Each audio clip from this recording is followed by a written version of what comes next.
para que pueda entrar un gobierno elegido por el pueblo y no se pueda tomar en cuenta, pues, o no se crea, pues, que las Fuerzas Armadas quieren imponer su autoridad para poder mantenerse en el poder. Así que Morales Bermúdez convoca elecciones. En estas elecciones, ya Fernando Belaúnde Terry en el año 1980, como ustedes ven ahí, pero en una segunda oportunidad. ¿Recuerdas quién estaba, o quién, mejor dicho, en el primer gobierno de Fernando Belaúnde Terry, el que le da un golpe de Estado al primer gobierno fue el gobierno militar, ¿no? De Velasco Alvarado. Velasco Alvarado gobierna durante más de 5 años y luego le dan un golpe de Estado por otro militar, Morales Bermúdez, ¿no? Y Morales Bermúdez gobierna un par de años, año y medio, y convoca a elecciones. Ahí es, acá, ahora, 1980, estamos hablando, buenas tardes, sobre este periodo, ¿ya? No, aún, Bruno, aún el profesor no se comunique conmigo. Y continuamos. ¿Qué cosa es lo que se encontró o qué se encontró en este gobierno de Fernando Belaúnde Terry? Aquí había crisis económica, ¿ah? Y había inflación. No la inflación que hubo en el primer gobierno de Alan García, pero ya había una inestabilidad terrible, una crisis económica muy fuerte. Ahora, ¿de dónde proviene esa crisis? ¿De dónde proviene esta inflación? No te olvides que el gobierno de Velasco Alvarado fue cambiado, ¿no? Le dieron un golpe de Estado y entró entró Morales Bermúdez. Morales Bermúdez no toma las decisiones o las acciones correctas, generando un quiebre en la economía. Esto llevó a la crisis económica y aparecen los grupos paramilitares o los grupos terroristas llamados Sendero Luminoso y el Movimiento Revolucionario Tupac Amaru. Sendero Luminoso, el líder de Sendero Luminoso es Olay Campos, perdón, es Abimael Guzmán, y el líder del movimiento revolucionario Tupac Amaru es Olay Campos. Olay Campos era de facción aprista, por si acaso. En este conflicto, en este periodo de gobierno de la UNDE de Terry, aparece el falso Paquilla. Es un conflicto limítrofe con el país de Ecuador. Llegamos a un conflicto armado. En este conflicto armado, Ecuador, las Fuerzas Armadas retiran a las Fuerzas Armadas de Ecuador, los retiran del territorio y se establece, pues, nuevamente las fronteras, ¿no? Específicamente en la cordillera del Cóndor. Sumado a este problema, ingresa o aparece el fenómeno del Niño del 83. Y cada vez que el fenómeno del Niño aparece con gran intensidad, siempre deja secuelas muy desastrosas para la economía peruana. Hay que gastar millones y millones de dólares para reconstruir carreteras, reconstruir puentes, para reubicar a las personas que han sido damnificadas por las inundaciones. O sea, es estrepitoso, alumno. Lo peor que nos podría pasar ahora en este problema en esta crisis política que está desencadenando en una crisis económica, es que aparezca un fenómeno del Niño con gran intensidad y ahí sí vamos a tener problemas, ¿no? Ahí sí agárrate, porque no va a haber mucho dinero como para poder tener esa estabilidad económica, ¿no? Y cuando hay inestabilidad económica, no hay trabajo, no hay puestos de trabajo, y si no hay trabajo, no hay dinero, y si no hay dinero, no puedes invertir en lo necesario para la educación, vas a tener que utilizar el dinero prioritariamente para comer, alimentarte, ¿no? Son las necesidades básicas. Bien. Aquellas personas que vivieron en los años 80 y 90, alumnos, nosotros en esa época hemos pasado lo peor que haya podido pasar, bueno, yo cuando era niño, ¿no? Lo peor que pueda haber pasado, no, esa musiquita me distrae, un ratito la voy a quitar. Me gusta mucho la música, pero por eso me distrae. Ya está. Bien, lo peor que hemos podido pasar, y ningún país creo que en América Latina ha pasado lo que nosotros hemos vivido, ¿no? la crisis económica, la crisis subversiva, social, ¿no? Terrible, terrible lo que nosotros habíamos pasado. Por eso lo que está pasando en Venezuela es un bizcochito comparado al panetón que nosotros nos llevamos, ¿no? Entonces, fenómeno del Niño, 1983, y cuando termina su segundo gobierno, bien, el segundo gobierno de Belaúnde Terry, convoca, sobre todo, escucha, convoca a elecciones municipales. No habían elecciones municipales, ya, no habían elecciones municipales. Él las convoca por primera vez en el año 1983. Y quien entra a gobernar Lima es el alcalde Alfonso Barrantes Lingán, el primer alcalde de corte izquierdista, de un partido de izquierda. El partido se llamaba Izquierda Unida. Él crea este tipo de asistencia social llamado el vaso de leche, ¿no? El vaso de leche. O sea, hasta ahora sigue el vaso de leche. Los comedores populares ya existían, ¿bien? Hasta ahora siguen existiendo, pero el vaso de leche aparece desde 1983, establecida por el frijolito, Alfonso Barrantes de la Izquierda Unida. No te olvides de este detalle sobre el falso Paquilla, el conflicto que tuvimos con el país de Ecuador durante el gobierno de Fernando Belaúnde Terry. Después de esto se proclaman las elecciones y entra, aparecen, aquí aparecen el segundo gobierno de Alan García. Antes de entrar al gobierno de Alan García, a su primer gobierno, aquí voy a hacer una corrección, no es el segundo, es el primer, es el primer gobierno, ¿ok? Es el primer gobierno de Alan García. ¿Listo? Este gobierno de Alan García, el primero, tiene unas peculiaridades que generaron ya el desarrollo total de la crisis, ¿no? Belaúnde Terry cometió el error de llamar a vigeos o de llamar un grupo de ladrones de carreteras a los de Sendero Luminoso y a la MRTA. No le dio la importancia adecuada y la importancia para poder controlar o evitar que esta situación siga aumentando. Fernando Belaúnde Terry era una persona muy culta, muy educada y mantenía los valores democráticos muy enfáticos. Y tan democrático era el alumno que el Congreso le había rechazado dos veces le había rechazado a un gabinete, había rechazado un gabinete y por segunda vez le rechazaron a un gabinete, no, le negaron la cuestión de confianza y aún así Fernando Belaúnde Terry no quiso cerrar el Congreso porque él decía que era antidemocrático. Sí podemos hacerlo porque según la constitución de ese tiempo, también le facultaba cerrar el Congreso si es que le negaban esta, cuestión de confianza. Ya habían más de dos veces le negaron. Había formado un tercer gabinete. Bien, entonces él no decidió disolver el Congreso. Democrático, ¿cierto? Pero su democracia, ¿no? Su gran capacidad lo aisló totalmente de la clase más pobre. Había una, había una pobreza de 65% durante el gobierno de Fernando Belaúnde Terry. Y donde hay pobreza y donde hay injusticia, siempre se levantan los grupos de extremistas, tanto de izquierda y como derecha. En este caso aparecieron en estas necesidades apremiantes del pueblo indígena de los Andes, ¿no? Donde había mucha injusticia y mucha desigualdad, falta de trabajo, tuberculosis, desnutrición, pobreza extrema.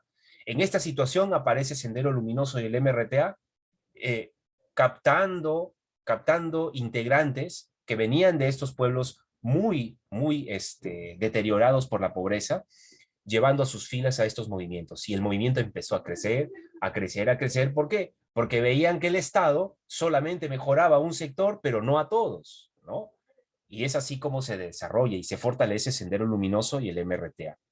Entonces, Alan García era un jovencito muy elocuente, muy hablador, muy persuasivo y carambas, era uno de los mejores oradores que había formado el partido aprista en esos tiempos. Era el delfín de Víctor Raúl Haya de la Torre. Víctor Raúl Haya de la Torre era el líder del partido aprista, ¿ya? Su gobierno fue populista, o sea, cuando él entra, él trató de ayudar a la gente, de darle trabajo, darle un montón de facilidades para que pueda sostenerse, pero el problema era de dónde sacaba el dinero. Bien, y los empresarios decían, oye, ¿cuándo para mí? ¿Cuándo yo? ¿En qué momento? Y Alan García le dijo un momentito, primero el pueblo, después ustedes. ¿Cómo? Nosotros te hemos llevado al cargo. Ahora tú tienes que ayudarnos, ¿no? Entonces Alan García le dijo, no te voy a escuchar, habla con mi mano. Y los empresarios, muy enojados, ¿no? Ya estaban muy enojados y empezaron pues a generar esta inestabilidad económica porque los grandes poderes económicos tienen la facultad de que si quieren sacan su capital y el Perú se queda tambaleante en su economía.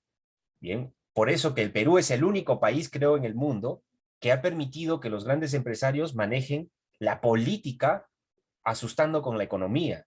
Y eso no solamente es en la Constitución del 79, sino también se instaló en la Constitución del 93. Continuamos. Medidas. Empezó a haber crisis económica, ¿ya? Se congelan los precios. ¿Qué quiso hacer Alan García? Como los precios empezaron a elevarse, ¿no? Empezó a elevar el precio, el dólar empezó a subir como ahora, pero en esa escala, a ese tiempo, empezó a subir muchísimo más. Entonces decide dar una ley donde se congelan los precios. O sea, que las empresas ahora no podían vender sus productos al precio que se vendía fuera, sino tenían que vender sus productos de acuerdo a lo que el Estado determinaba. Se congelaron los precios. Bien, ¿qué más? También empezó a existir subsidio de productos de primera necesidad.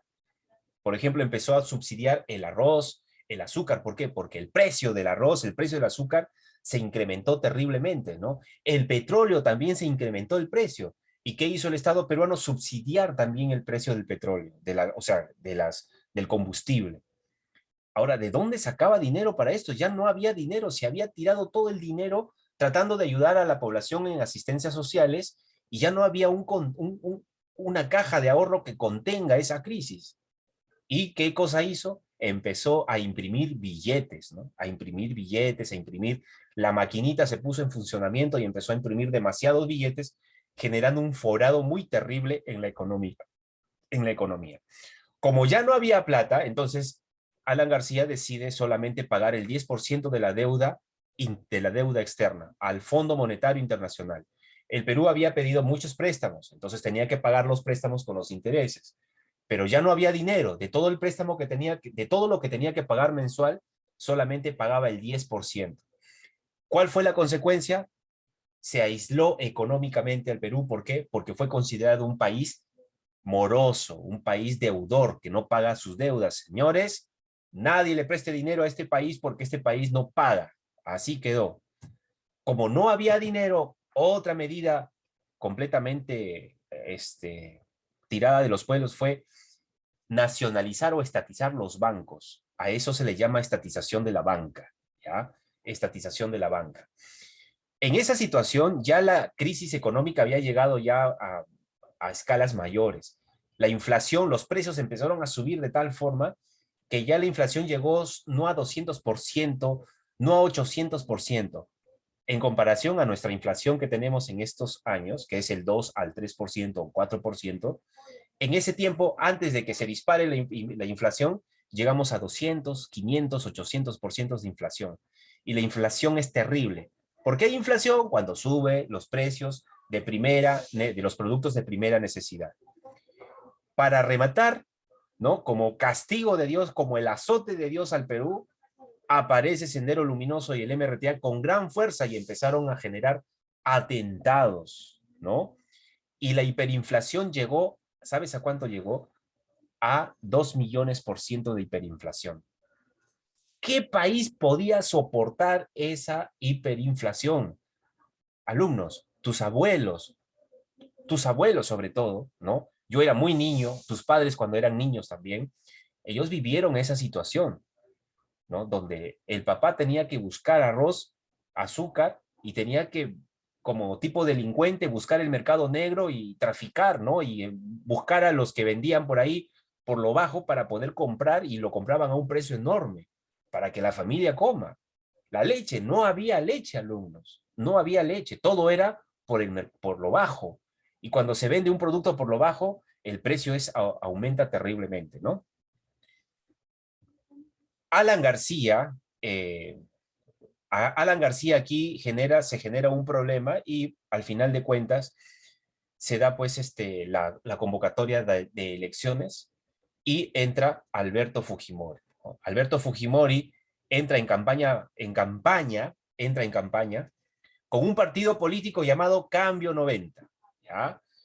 Y versus Mario Vargas Llosa. El partido político de Mario Vargas Llosa, el literato, el ganador del premio Nobel, el único en la historia del Perú que ha ganado un premio Nobel, Mario Vargas Llosa, participó como candidato a la presidencia del Perú. Fredemo, que era un representante de la derecha, ¿ok? Pero al parecer, algún sector de una derecha o de una izquierda, no lo sé, no veía con buenos ojos a Mario Vargas Llosa porque Mario Vargas Llosa era muy correcto. Y yo creo, interpreto que él no iba a permitir que haya acuerdos bajo la mesa para favorecer a grandes empresas. Entonces, no quisieron que él llegue al poder, ¿no? ¿Y a quién apuntaron? Apuntaron a Alberto Fujimori. El resultado de esta contienda electoral fue que en primera vuelta gana Mario Vargas Llosa y en segundo lugar quedó Alberto Fujimori y pasaron a la segunda vuelta. Y en la segunda vuelta, Alberto Fujimori le voltea la torta y gana las elecciones, ¿no? Pero acá hubo pues un ataque de los medios de comunicación contra Mario Vargas Llosa terrible, ¿ah? Terrible. Ya Vladimiro Montesinos ya estaba con ellos. ¿Quién fue el partido que llevó, pues, o que generó toda esa estrategia para poder llevar a Alberto Fujimori al poder? El APRA, el APRA. Cuando Alberto Fujimori entra al poder, lo que hizo fue querer, aunque era contradictorio, yo creo que eso simplemente fue una treta, ¿no? Para decir que Fujimori no tenía ningún tipo quería luchar contra las injusticias y contra la corrupción. Y lo que hizo fue ir a la casa de Alan García y atraparlo para meterlo a la cárcel. Y Alan García se escapó, dice que tiró techo, ¿no? Se fue por los techos de su casa, llegó a un lugar, se fue y se fue a Francia, ¿no? Desapareció, llegó a Francia. Acusado por un montón de delitos, porque aparte de la crisis económica, Alan García había generado habían muchas obras que se habían generado, habían desviado para la corrupción. ¿Qué hace Alberto Fujimori? ¿Por qué razón todo el mundo recuerda, bueno, el grupo que apoya a Keiko Fujimori siempre recuerda lo bueno que hizo Alberto Fujimori? Y el 17-18% de peruanos siempre vota por Alberto Fujimori porque consideran que en este gobierno Fujimori fue el personaje o el presidente que saca de la crisis en la que se encontraba el Perú. Señores y señores, es así, es verdad. Fujimori en su primer gobierno sacó de la crisis económica de una forma brutal, ¿eh? Brutal. Por ejemplo, Mario Vargas Llosa decía, señores, la única forma como vamos a recuperarnos es aplicando paquetes económicos de austeridad. Le llamamos los shocks económicos. Y Fujimori salía en su disertación, decía, ese derechista los quiere morir, matar de hambre a todos ustedes, los va a dejar en la pobreza. Yo tengo estrategias para sacar al país donde están sin que se apliquen esos shocks económicos. Y Mario Vargas Llosa, como no era político, decía la verdad, pues, que era la única forma de poder sacar al país de la miseria en la que dejó Alan García. Bien, y la gente decía, no, el chino, el chino, el chino, el otro, el pituco, no, ¿no? Ya lo asociaron con lo pituco, que desprecia a la gente pobre o a la gente de los Andes. Y el resultado fue que ganó Fujimori. Y cuando Fujimori ingresa, yuca para todos los peruanos, mete lo que dijo Alba Astega, lo que dijo Mario Vargas Llosa, él lo aplicó, le metió el shock económico a todos los peruanos y Dios mío, fue ya pues, fue lo peor que pudo haber pasado, ¿no? Ahora, ¿había otra medida? ¿Había otra alternativa? Yo creo que no, pero, pero metió yuca a todo el mundo, ¿eh? Porque creyeron que él no iba a hacerlo, pero lo hizo, ¿no? El shock económico llamado los paquetazos, se cambia esos paquetazos. ¿Qué pasó aquí? Le quitan los subsidios a los precios, a los productos de primera necesidad y a la gasolina, petróleo. Quitó los subsidios, el Estado pagaba esos subsidios. Se sinceran los precios y Dios mío, los precios se elevaron, ¿no? Ahora, ¿cómo compro arroz? ¿Cómo compro azúcar? ¿Cómo compro? Si todo está carísimo. Pero el Estado ya no podía pagar esos subsidios. Se sinceraron los precios y empezó pues la de San Quintín, ¿no? Hubo protestas en las calles, saqueos, ¿ah? Se quitan los subsidios y el otro problema, se cambia la moneda del Inti al nuevo sol. Y las personas que tenían sus ahorritos de 20 años, 15 años en los bancos, desaparecieron. Mejor dicho, que sí, los INTI se mantenían ahí, pero el valor del INTI dejó de tener el valor que tenía antes, ¿no? Es lo que, por ejemplo, hoy día, cuando vienes, tú subes al carro y suben algunos venezolanos y te hablan y te dan sus billetes, ¿no? Te dan billetes así, te los dan como una especie de tarjetita para que porque ellos, y lo sacan en fajos, ya, lo mismo que ellos hacen ahora, nosotros también lo vivimos, ¿no? Por ejemplo, imagínate tener 30.000 soles en el banco, 50.000 soles en el banco, y al día siguiente esos 30.000 o 50.000 soles te valían para comprar, no sé, un kilo de arroz, un kilo de azúcar. Mucha gente se suicidó, perdió su dinero, alumnos, perdió su dinero. ¿Alguien avisó que se iba a hacer ese cambio? Nadie. Solamente lo sabían algunos que trabajaban dentro del Estado. ¿Qué hicieron estos miserables? Fueron a los bancos, cambiaron su moneda en dólares y listo. Es por eso que la gente hoy está traumatizada con la subida del dólar. ¿Sabes por qué sube el dólar? Porque los peruanos hemos quedado traumatizados con esa historia. Que puede haber una crisis económica y desaparezca el sol y lo conviertan, no sé, a otra moneda y todos los ahorros se fueron. Entonces, ¿qué hace la gente para protegerse?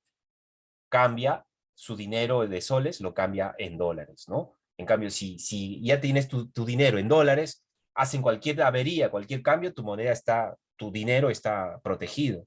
Por eso estamos así, ¿no? Porque hay un problema traumático de la crisis y compramos dólares como locos. ¿Ah? ¿Qué más tenemos aquí? Reinserción a la comunidad financiera al Fondo Monetario Internacional. Fujimori decide pagar, ¿ya? Decide pagar los préstamos del Fondo Monetario Internacional. Entonces se le apertura nuevamente, se abre el mercado para poder pedir préstamos. Ahora, Fujimori hacer un cambio, quería hacer un cambio. Ya ahí está el título de su partido, Cambio 90. Pero el Congreso, que había entrado con mucho sector de izquierda, no le permitía hacer los cambios. ¿Qué quería hacer él?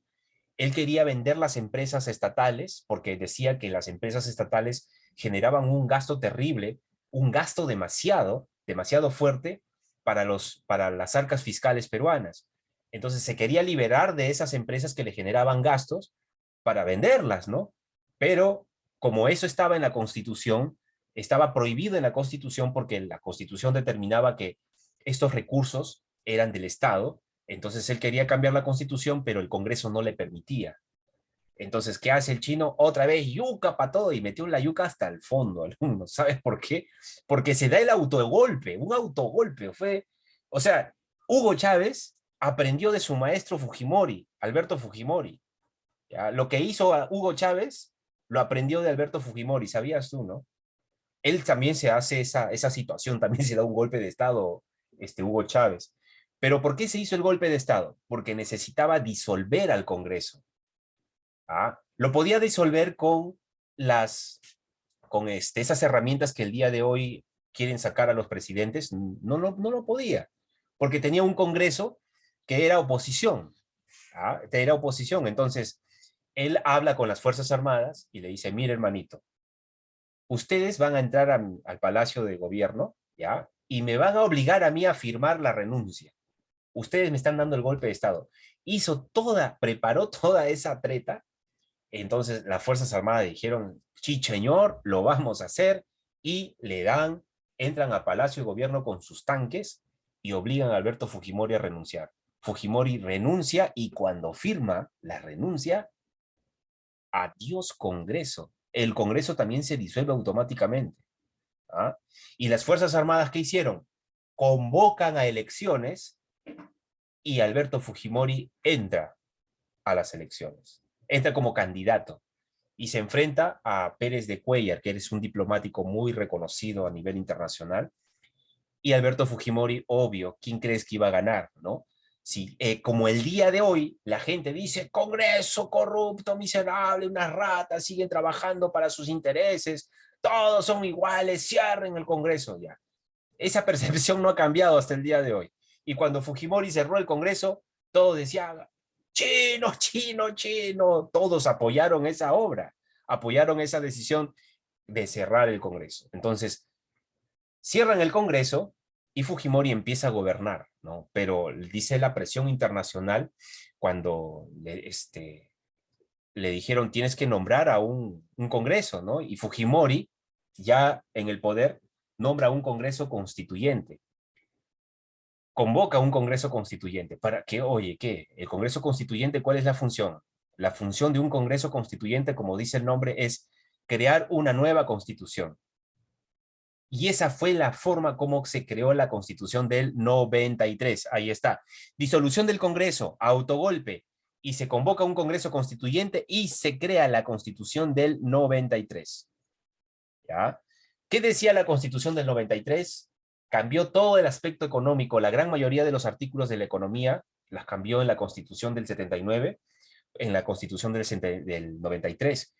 Y a partir de ese momento, la Constitución del 93 decía que el Estado no puede tener empresas. Entonces, como no puede tener empresas estatales, porque es un Estado que no va a intervenir en el mercado privado, entonces empiezan a vender todas las empresas que tenía el Perú. Todas, todas. Bien. Vendieron de canto a canto y las vendieron a precio muy, muy barato, ¿no? Muy barato. Como vieron que estaban vendiendo los países internacionales, la comunidad internacional como gavilanes, como gallinazos, llegaron acá al Perú a decir, ya, ¿cómo es? Listo, yo te pago. ¿Por qué? ¿Por qué tenían que vender a precio bajo? Porque no había otra forma como atraer inversión. Llegaron los capitales privados y empezaron a invertir en sus empresas, ¿no? Compraron mineras, todas esas minas que ustedes escuchan le pertenecían al Perú. El Perú era dueño de esas minas. El Perú era dueño del sistema de telecomunicaciones, era dueño del sistema de transporte, era dueño de todo. Pero con el cambio de la 93, el Perú dejó de ser dueño de todo y empezó solamente a recibir impuestos, ¿no? Los impuestos o los impuestos de las ventas de los recursos naturales. Privatización de los sectores productivos y servicios públicos. Eso fue lo que él utilizó para poder reactivar la economía, ¿no? Derrota del terrorismo. Siempre digo, ¿no? Fujimori hizo muy bien el primer gobierno, pero como lo hizo tan bien, él creyó que era el único, ¿no? Que podía hacer las cosas tan bien y que merecía y que necesitaba gobernar por otra segunda oportunidad, ¿no? Para poder continuar con el plan. ¿Qué hizo contra la corrupción? Perdón, contra el terrorismo. Establece una lucha armada, donde las Fuerzas Armadas con la población tenían que unirse para luchar contra este flagelo que atentaba contra la estabilidad institucional democrática, ¿no? Pero ¿sabes quiénes fueron los que pusieron el pecho en la sierra, en provincias? Fueron las rondas campesinas. Las rondas campesinas fueron las que eh, pelearon en primera línea contra Sendero Luminoso.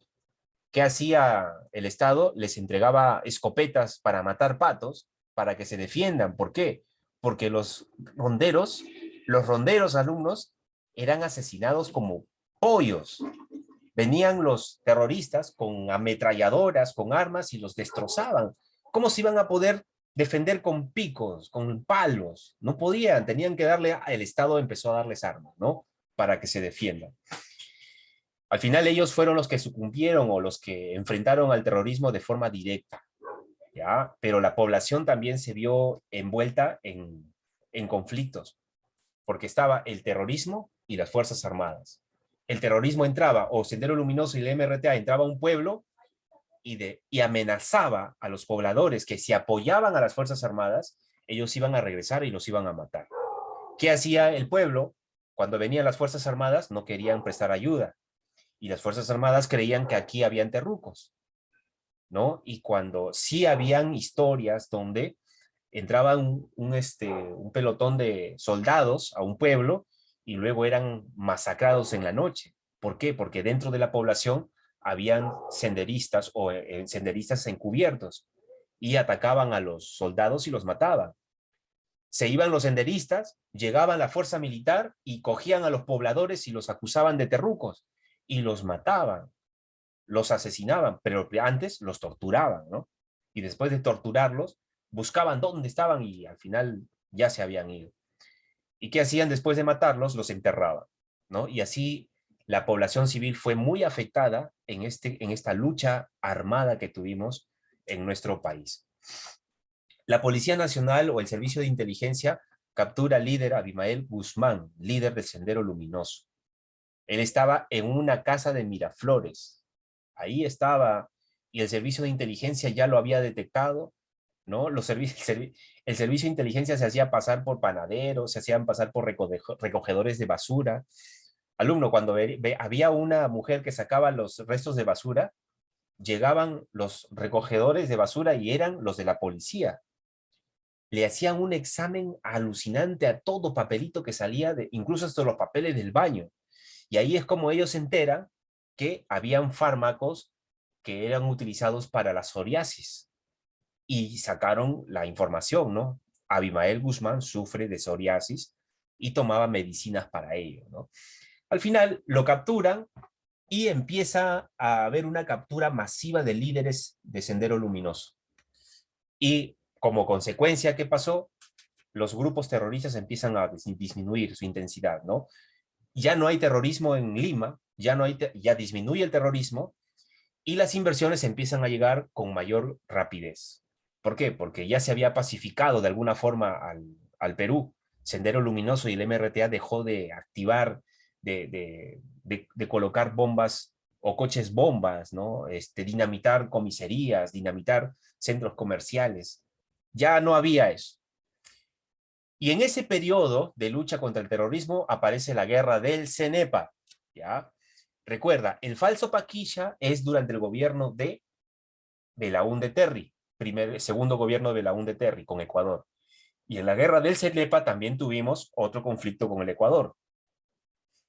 Ahí es, por ejemplo, donde después de este conflicto, el mundo o Latinoamérica se entera que Raúl Menem, ¿ya? O Saúl Menem, el presidente de Argentina, le vendía armas por lo bajo a Ecuador, cuando el Perú había apoyado a Argentina con armas, con aviones, con misiles, y también pilotos peruanos de la FAB para defender a los argentinos de los ataques ingleses que venían a ocupar las Islas Malvinas, las Falklands, como les llaman ellos, los ingleses.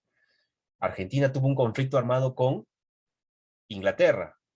Argentina estaba siendo masacrada por los ingleses y los peruanos ayudan a los argentinos para poder defenderse de los ingleses, ¿no? Esa ayuda llevó como consecuencia el hundimiento de 2 barcos o de 2 acorazados ingleses.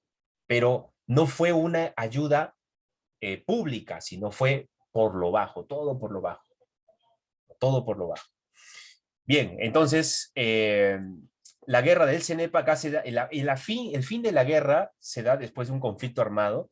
El fin de la guerra se da con la paz de Itamaraty, bien, y las fronteras se definen en el año 1998 con el Acuerdo de Brasilia, ¿ya? Acuerdo de Brasilia. Del 90 al 95, bien, Alberto Fujimori se reelige, ¿ya? Cambia la constitución, pero no la cambia, la interpreta, porque en la constitución decía que estaba prohibido la reelección, pero él dijo que el periodo que él había gobernado no era un periodo, porque se había dado un autogolpe de Estado, ¿no? Y no consideraron a ese gobierno como un periodo de gobierno. Por lo tanto, volvió a participar de las elecciones, ¿no? Y el resultado fue gana Alberto Fujimori, ¿ya?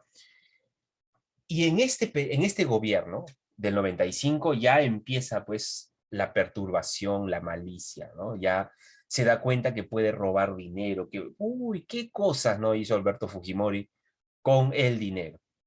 Se hizo muy, muy adinerado, muy rico, muchos escándalos de corrupción y ningún medio de comunicación denunciaba el caso, ¿no? Porque todos estaban sometidos a Alberto Fujimori y a Vladimiro Montesinos.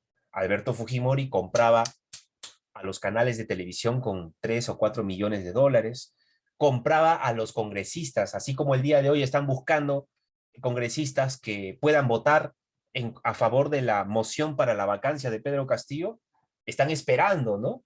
Así también en el tiempo de Alberto Fujimori, Vladimiro Montesinos compraba los votos de los congresistas con $15,000, $5,000, $20,000, todos grabaditos ahí cuando recibían la plata. Y si es que ellos querían decir, no, ya no, te tengo tu video, así que los mantenían chantajeados a todos, ¿no? Entonces, ¿qué ocurre aquí? Eh, aparece una persona, no una persona, la que delató, la que sacó ese video fue una de las amantes de Vladimiro Montesinos. Se encontró rechazada por él, traicionada, y en consecuencia esta mujer saca un video y se la pasa a un congresista, pero le pagó. ¿Pagaron cuánto? Pagaron $30,000 por el video. Y ese video se publicó en plena sesión del Congreso y aparece Alex Curry recibiendo, creo que $15,000. Alex Curry recibiendo dinero. A ese video se les llaman los bloody videos, ¿no? Con fraude. Ahora, pero esto, antes que ocurra esto, Alberto Fujimori después del 95 al 2000 vuelve a postular y lo reinterpreta la Constitución, lo arregla, lo modifica y vuelve a postular. Y gana, pero con un fraude alucinante. Había comprado a la OMPE, había comprado al Jurado Nacional de Elecciones. Todas las instituciones estaban compradas, alumnos. El Poder Judicial, olvídate, el Poder Judicial estaba copado de puros corruptos, recibiendo favores, haciendo favores. La Marina de Guerra, olvídate, todas las Fuerzas Armadas comían de la mano de Montesinos, alumnos. Esos generales retirados que están en el Congreso, sujetos a Vladimiro Montesinos, ¿no? Y ahora hablan de democracia, que están luchando por la democracia, cuando ellos no dijeron nada por los actos de corrupción o por todo lo que pasaba, ¿no? Entonces, alumnos, aquí se dan los Vladivideos y Fujimori dice, caramba, esto no puede ser. Se hace el que no sabe nada. Entraron a la casa de Vladimiro Montesinos con un falso fiscal, rompen la puerta y sacan todos los videos que comprometían a él y se largó a Japón. Y desde Japón, Alberto Fujimori renuncia por fax, ¿no? Y aquí ocurre algo, alumnos. Aquí ocurre algo. Renuncia por fax y el Congreso no le acepta la renuncia. ¿Qué hace el Congreso? Lo vaca por incapacidad moral permanente. Ahí desde ahí parte esa loca interpretación que el día de hoy están haciendo para querer vacar al presidente de la República. Cuando el Congreso utilizó esa figura de la vacancia por inmoralidad permanente, ¿no? No le acepta la renuncia, sino no te vamos a aceptar la renuncia, te sacamos porque eres un inmoral. Y lo vacan de esa forma. Bien, vacancia por incapacidad moral permanente. Y eso ocurre en el gobierno de Fujimori. Y ahora el partido de Alberto Fujimori utiliza esa figura para sacar a presidentes que no le convienen o para que pueda entrar al poder.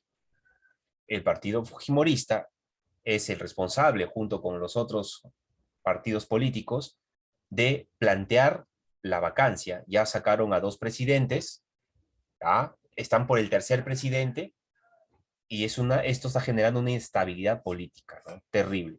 Y si ustedes se dan cuenta, los medios de comunicación del comercio, Perú 21 y otros medios, Canal N también, está difundiendo la información a cada momento, a cada instante sobre cuestiones que desestabilizan al gobierno. Bien. Castillo, si ha cometido una falta, el pata va a tener que responder, pero no se puede quitar del cargo para volver otra vez a convocar elecciones. O sea, ¿cuándo vamos a acabar esto? ¿Cuándo va a terminar eso? No hay cuándo acabar. Aparecen estos movimientos de derecha que acusan al otro de comunista, corrupto. Antes era Cerrón, ahora no es Cerrón, ahora es un bruto, es un incapaz moral y todavía mental, así le dicen los congresistas, ¿no? Y todavía los congresistas, a ver, te voy a mostrar esto antes de, vamos a ponerle, bien, eh, ya está, reelección de Fujimori, la vacancia, bien, entonces Fujimori eh, lo vacan, ya, Vladimiro Montesinos trata de escapar, se va en un velero, se va a Venezuela con el amigo de Fujimori, Hugo Chávez. ¿Sabías tú? ¿Sabías que Fujimori, su gran amigo era Hugo Chávez? Por el día que hoy su hija, Keiko Fujimori, acusa a Castillo o acusó al gobierno de ser chavista y que ahora el candidato Porky le llaman, ¿no? Dice, vamos a quedar como Venezuela comiendo basura. A cada rato sale mencionando esa información, ¿no? Pero yo creo que no sé si tú te habrás dejado comer ese cuento o te habrás dejado influir por ese cuento. No lo sé. Espero que no, porque no es así como se dice, ¿no? Bien, ¿quién entra al poder después que sacan a Alberto Fujimori del poder? Es Valentín Paniagua Curaçao, así se llama, Valentín Paniagua Curaçao, ¿no? Él es de Acción Popular, él entra, él era presidente del Congreso cuando renuncia Alberto Fujimori, y el 8 de abril él toma el poder, lo nombran como presidente interino, bien, hasta que se convoquen las elecciones y puedan participar nuevamente, él asume el poder. Durante este gobierno, alumnos, Valentín Paniagua sacó de la cárcel a mucha gente acusada por terrorismo sin ser terrorista. Había mucha gente que había entrado alumnos, cuando se juzgaba a un terrorista se hacía con una máscara. El juez se ponía una capucha en la cara para que los terroristas no lo reconozcan. Y en esa situación se metió a la cárcel a un montón de gente inocente. Uno de estos fue después ministro de Alan García. Yehude Simón estuvo 8 años en la cárcel. ¿Quién lo sacó? Lo sacó Valentín Paniagua, ¿no? Eh, y se compromete a investigar al presidente Alberto Fujimori. Bien, establece un gobierno de centro, coloca a cuadros muy buenos para poder sacar al país de la situación en la que estaba y entra a las elecciones, ¿no? ¿Quién entra? Aquí Alejandro Toledo es el que entra al gobernar desde el 2021, Alejandro Toledo. Alejandro Toledo ingresa, ¿ya? Alejandro Toledo ingresa al poder, ¿ya? E inmediatamente aplica medidas muy importantes para poder, por ejemplo, darle una casa a la gente, ¿no? Otra cosa, el FONAVI es un Fondo Nacional de Vivienda que antes de la Constitución del 93, todos los trabajadores de su planilla le descontaban, creo, el 12% o 11%, y de ese dinero iba al Fondo Nacional de Vivienda, ¿ya? Así como, por ejemplo, ahora descuentan para la ONP y las AFP si es que estás en el privado, o la ONP si estás para el Estado. Lo mismo pasaba antes de Fujimori. Y toda esa caja, todo ese dinero que había ahí, desapareció el Nacional de Vivienda, ¿no? Desapareció. ¿En qué desapareció? No se sabe. Solamente desapareció, pero todos hacen responsable a Fujimori por la desaparición de ese dinero, ¿no? Y ahora, incluso hasta se formó un partido, La Casita, que son integrantes de este colectivo que no recibió el dinero y que se llevaron su dinero. ¿Para qué se formó este partido político? Para que cuando ingresara al poder puedan ayudar a la gente que se les habían robado el dinero y el Estado tenía que devolver. Ollanta Humala se encargó de pagar una parte del Fondo Nacional de Vivienda a todos los aportantes. Creo que les dio 1.500, 2.000 soles a cada uno. Pero a todo lo que tenían guardado en ese tiempo era terrible, ¿no? Alejandro Toledo firma los tratados de libre comercio recién con México y también con la Mercosur, el Mercado Común del Sur. Firma un tratado de libre comercio. Estados Unidos promulga la ley de preferencias arancelarias, llamados la ATPA, donde con los países de Colombia, Perú, Ecuador y Bolivia les permite reducir los aranceles. ¿Para qué? Para que vendan productos en Estados Unidos. El Perú también estuvo involucrado o estaba incluido en este beneficio que le entregaban. O sea, Estados Unidos apertura su mercado para que estos países puedan vender sus productos y a su vez Estados Unidos también vendan sus productos aquí en el Perú. Y en plan tolerancia cero contra la corrupción, contra el terrorismo, etcétera. Acá en el gobierno de Alejandro Toledo se quiso privatizar las empresas nacionales de luz, que es EGASA en Arequipa y EGASUR. La gente de Arequipa salió a protestar y no lo hizo en su gobierno, eso se vendió después, ¿no?